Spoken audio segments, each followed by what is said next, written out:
देवर की नियत। रवि और नेहा की नई नई शादी हुई थी। दोनों बहुत खुश थे। दोनों एक दूसरे से बहुत प्यार भी करते थे। शादी के बाद धीरे धीरे रवि अपने काम में व्यस्त रहने लगा। नेहा भी अपने घरेलू कामकाज में व्यस्त रहती थी। रवि का रोहन नाम का एक चचेरा भाई भी था जो लगभग उसी की उम्र का था। वो विदेश में अपनी पढ़ाई पूरी करके लौटा था। रोहन बहुत ही स्टाइलिश और हैंडसम था। रोहन रवि की शादी में नहीं आ पाया था, इसलिए वह नेहा से पहली बार मिलता है। रोहन नेहा की खूबसूरती का कायल हो जाता है और रवि की किस्मत पर जलने लगता है। एक दिन तीनों डिनर कर रहे थे। वाह भाभी जी वाह, आपके हाथ का खाना खाकर तो स्वर्ग का सुख मिल गया। क्या पकाती हैं आप? रवि और नेहा चौंक जाते हैं। खाना? मेरा मतलब क्या खाना पकाती हैं आप? लाजवाब। आखिर बीवी किसकी है? आप भी ना, चुपचाप खाना खाइए। सचमुच भाभी जी, रवि सही कह रहा है। क्या किस्मत पाई है इसने। एक मुझे देखिए, अब तक सिंगल हूँ। भाभी जी, आपकी कोई छोटी बहन वगैरह नहीं है क्या? मेरी भी लाइफ सेट हो जाती है। मेरी तो कोई बहन नहीं है फिलहाल। लेकिन आप अभी तक सिंगल क्यों हैं? आप तो विदेश में रह रहे थे, हैंडसम भी है। आपकी तो कोई गर्लफ्रेंड रह चुकी होगी।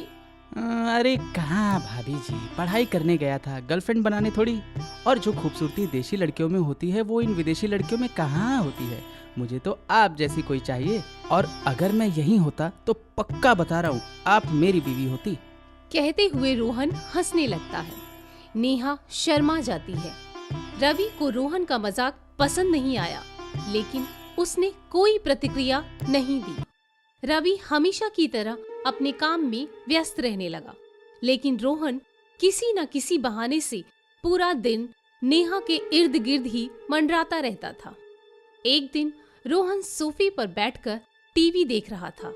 नेहा उसके लिए चाय लेकर आती है, लेकिन जैसे ही वह चाय का कप मेज पर रखती है, उसका पैर स्लिप हो जाता है और वह गिरने ही वाली थी कि रोहन ने उसे थाम लिया। अरे संभल कर भाभी जी, क्या कर रही हैं? आपको चोट वोट तो नहीं लगी ना? चोट देखने के बहाने रोहन नेहा को यहाँ वहाँ हाथ लगाता है। रोहन के स्पर्श से नेहा सहम जाती है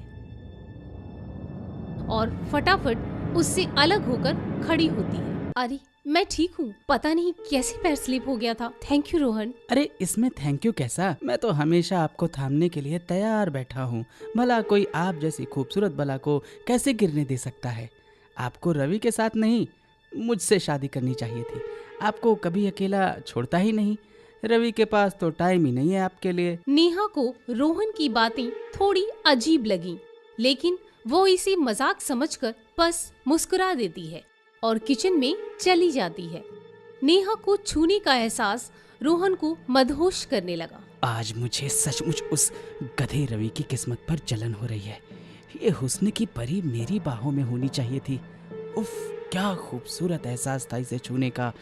एक न एक दिन तो मैं इसे अपना बना कर ही रहूंगा। रोहन ने मन ही मन कहा। उस दिन से रोहन नेहा को पाने के लिए बेताब हो उठा। वो दिन रात नेहा के ही सपने देखता रहता था। एक दिन नेहा और रवि को किसी पार्टी में जाना था। उस दिन नेहा ने बहुत ही खूबसूरत लाल रंग की वेस्टर्न ड्रेस पहनी हुई थी। कैसी लग रही हूँ मैं? वाओ, एकदम परी लग रही हो। Love you sweetheart. कहते हुए रवि ने नेहा का माथा चूम लिया। तभी रोहन आ जाता है। नेहा को देखकर उसकी आंखें फटी की फटी रह गईं। वाह भाभी जी, आज तो आप कयामत ही लग रही हैं। किस पर बिजली गिराने वाली हैं? अरे हम एक पार्टी में जा रहे हैं और हर वक्त मेरी बीवी की खूबसूरती का बखान करते रहना जरूरी है क्या? कहीं से तेरी बुरी नजर लग गई तो? रोहन शॉक्ड हो गया। रवि और नेहा हंसने लगे। दोनों चले जाते हैं। रोहन चिढ़ जाता है। तेरी बीवी को तो मेरी नजर लग चुकी है बेवकूफ। अब तो बस देखना, अब जल्द ही इसे अपना बनाकर रहूंगा। रोहन अपने आप से ही बड़बड़ाता है। उस दिन से रोहन बिल्कुल बेकाबू होने लगा था। वो किसी भी सूरत में नेहा को पाना चाहता था। वो हर दिन मौके ढूंढने लगा। एक दिन शाम को रवि और नेहा बात कर रहे थे। आज इतनी जल्दी कैसे आ गए आप? कंपनी के काम से ही अर्जेंट ही मुझे आउट ऑफ सिटी जाना है, इसलिए मुझे नाश्ता करा दो, फिर मैं निकलता हूँ। मैं कल दोपहर तक आ जाऊंगा। ठीक है, मैं अभी नाश्ता लाती हूँ। रोहन ने उनकी बात चुपके से सुन ली। आज रात रवि कहीं बाहर जा रहा है, यही मौका है नेहा को अपना बनाने का। आज ये मौका मैं नहीं जाने दूंगा। रोहन मन ही मन सोचता है। रवि ऑफिस के काम से निकल जाता है। रात के 9 बज रहे थे।